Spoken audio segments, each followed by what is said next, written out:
This is my first time making a video, so I apologize in advance.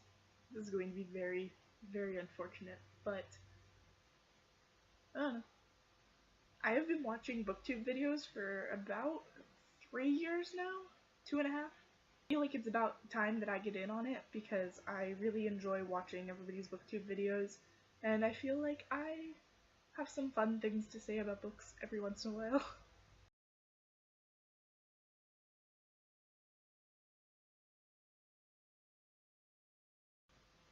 Hi, I'm Kalina, and I wanted to talk about the last book that I read, which is The Queen of the Tearling by Erika Johansen, which is the first book in a series.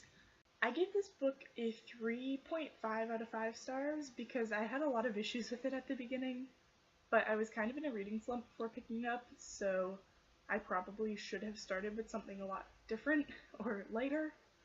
But as I went on, I started to really enjoy it, talk about a couple of the things that I really liked and what I really didn't like about it. For starters, I wanted to talk about some of the good things about the book.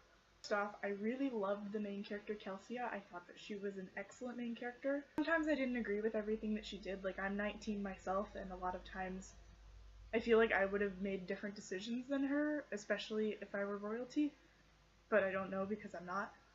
I really, really liked Kalina. I loved reading from her point of view. I didn't really like any of the other ones, but every time I got to hers, I was like, yay, let's keep reading. So that was really fun.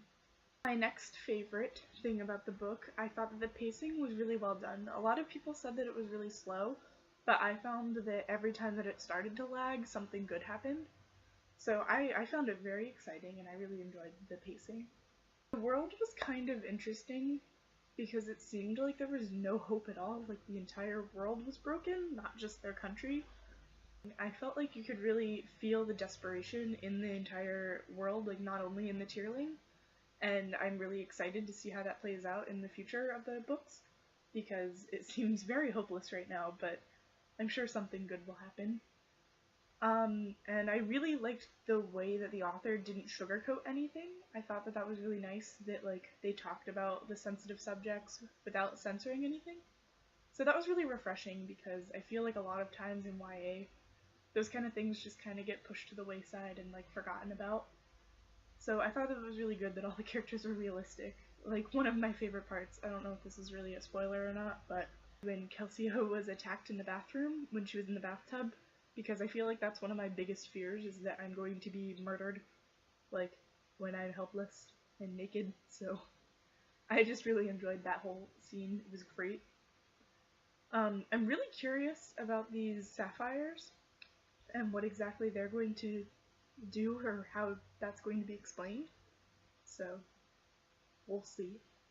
Yeah, I think that's all of my good things about the book. Oh, I loved the dynamic between Mace and Kalina. I thought that they had a great friendship, like mentor-student kind of thing. Like I just loved the dynamic between those two. So I'm going to talk about some of the things that I didn't like very much about this book, which, first off, it took me a month. I don't know why. It's like not that long. It was 600 pages because I read the Kindle edition. So the Kindle edition was 600 pages, and it took me an entire month to read it. I would use the excuse that I was at camp, but I read more at camp than I did during not at camp time. So I don't know, it took me a really long time to get into the book, but once I did get into it, I really liked it. I hated the descriptions of Kalina. I thought they were so terrible, like, the fact that the author just kept describing her as plain. She's plain. Kalina is plain. And the whole time I'm just thinking to myself, this is possibly going to be a movie someday, and Emma Watson is possibly going to play the lead, and Emma Watson is not plain. So I just kept thinking about that. I was like, plain, why is Kalina plain? Why is she so fixated with other people's appearances? Like, she has way more important things to worry about right now. But, well, that was just a little thing, but every time it came up I was just like, okay, we get it, she's plain, can we get back to her avoiding these assassins?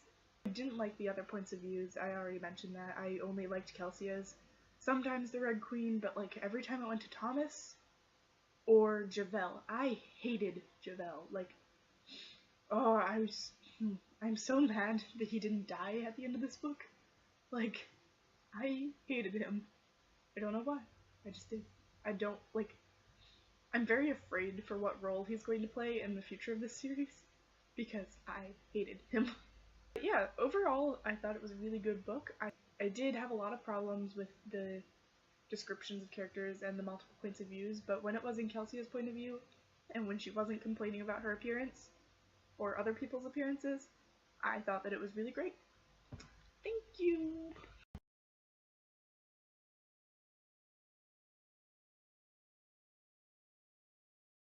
You can see my laptop reflecting in my glasses, and it's driving me insane.